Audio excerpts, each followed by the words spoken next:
Nah, halo guys, kembali lagi bersama saya, yaitunya channel tentang vlog dan pertanian.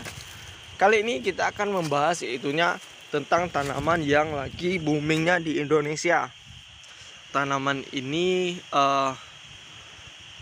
kalau untuk jenisnya sendiri yang mirip-mirip ada 4, yaitunya seperti walur, suwek, sama iles-iles. Nah, tanaman ini yaitunya namanya porang.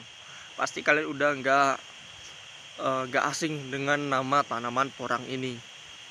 Dan untuk tanaman porang ini sekarang di sini lagi tren-trennya atau lagi berkembang pesatnya porang. Karena banyaknya petani yang sukses melalui porang ini. Ya, kalau porang ini sendiri kita juga udah ada pembibitannya ya guys. Nah, seperti ini. Cuman karena cuacanya kemarau, cuaca panas, jadi belum semuanya itu tumbuh. Bisa kalian lihat di sini seperti ini salah contoh porangnya guys. Nah, ini contoh porang yang kita polibatkan di sini. Nah, ada yang sudah mulai ada yang sudah mekar daunnya. Nah, ada pula yang baru mekar, ada yang masih baru-baru mekar, ada yang masih tertutup seperti ini ya. Ada yang baru mulai bertunas, yang ini namanya menjarum di sini ya.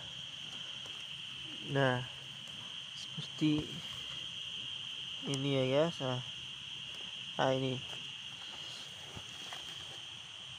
ini juga banyak yang belum tumbuh ya, karena dia gak rata tumbuhnya gitu. Bisa kalian lihat di sini ada porangnya. Nah, seperti ini. Nah,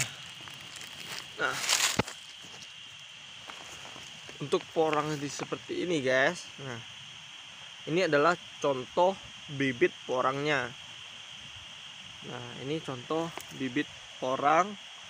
Ini dari bibit katak mini, isinya 200 sampai 300 katak dalam 1 kilogramnya. Nah, untuk porang ini sendiri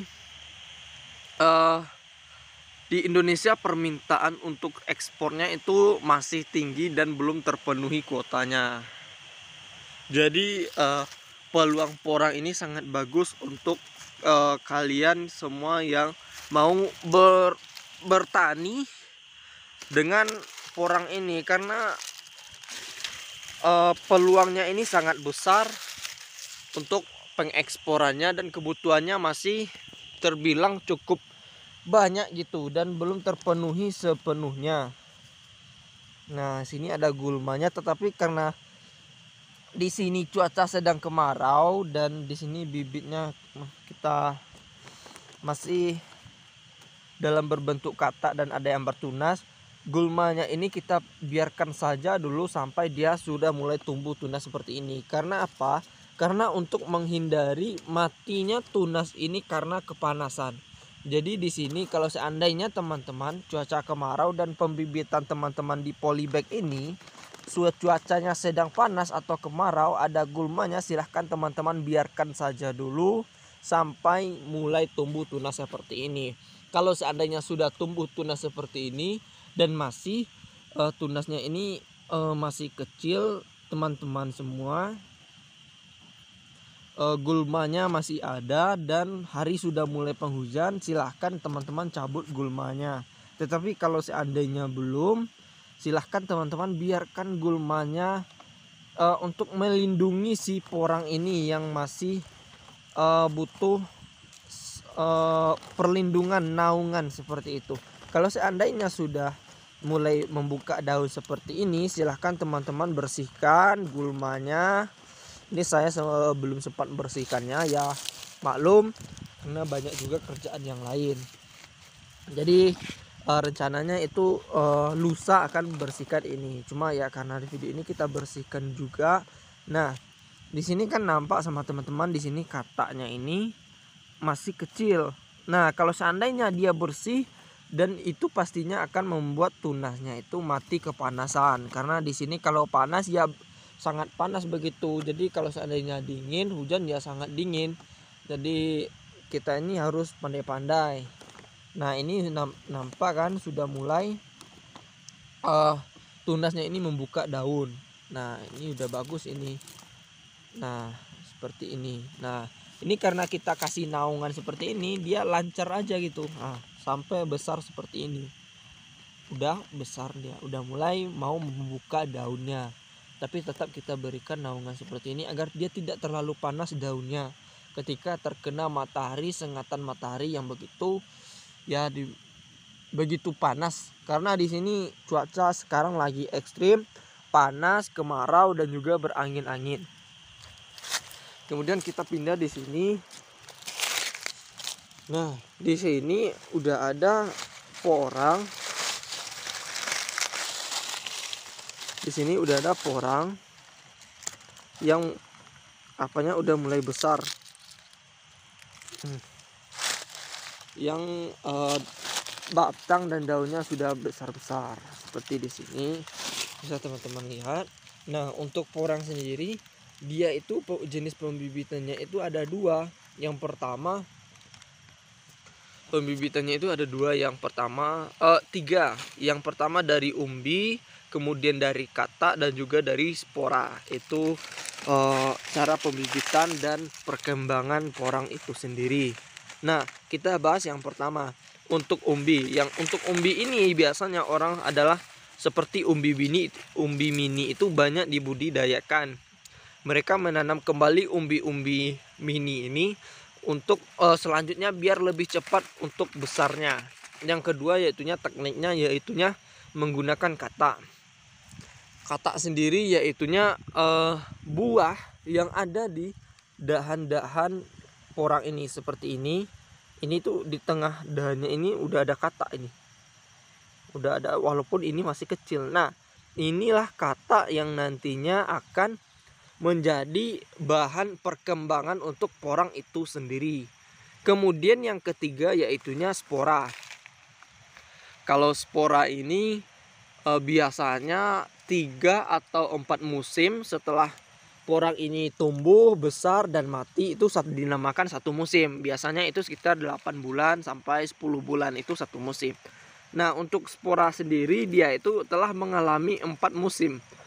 4 kali mati batang porangnya itu sendiri semenjak dia pertama kali dipindahkan atau tertanam di lahan. Semenjak dia kehidupan pertamanya dari bibit kata atau umbi. Nah, setelah 4 kali mati tersebut, dia akan mengeluarkan seperti bunga bangkai.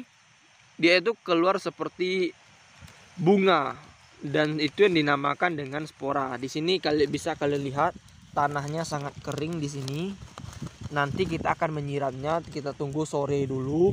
Kalau sekarang disiram nanti dia akan mati karena saat panas-panas disiram ya seperti itulah. Saat kita sedang panas-panas kemudian langsung mandi, itu juga tidak baik untuk teman-teman. Dan di sini yang saya sortir itu yang besar-besar sudah saya oper ke sini. Nah, ini yang besar-besar. Kalau yang kecil-kecil masih di sana. Ada yang baru tumbuh, ada yang belum tumbuh. Itu saya biarkan di sana dulu. Ini rencana kita akan menanam ke lahan sekitar seminggu lagi, menunggu cuaca mulai hujan ya.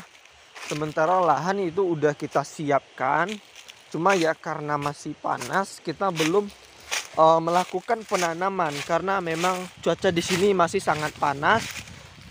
Tapi lahan ini udah kita siapkan. Nah, ini lahan untuk penanaman porang.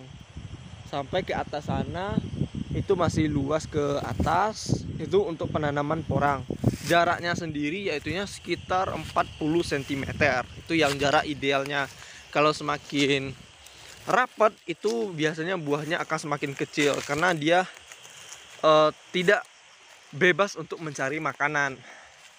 Kalau jaraknya terlalu besar sebenarnya bagus, tetapi itu akan membuat lahan kita sedikit untuk ditanam porang. Jadi jarak idealnya yaitu ya sekitar 40 cm itu udah ideal. 35 sampai 40 itu udah ideal, bagus itu.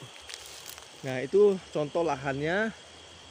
sampai ke atas sana dan terus ke sana masih ada. Dan kita masih menunggu hujan di sini turun ya. Kalau seandainya sudah turun, kita akan melakukan penanaman. Di sini ya sudah kita bakar dan ini bakal bagus karena sisa pembakaran ini, abunya ini akan menjadi pupuk tersendiri untuk porangnya. Kita dengan menggunakan naungan batang pohon besar, pohon surian, pohon karet, dan juga pohon kopi. Kita melakukannya yaitu dengan sistem naungan pohon. Oke, terima kasih sudah menonton. Silahkan kalian subscribe channel ini dan kalian dukung, mudah-mudahan channel ini berkembang untuk kedepannya. Terima kasih. Assalamualaikum warahmatullahi wabarakatuh.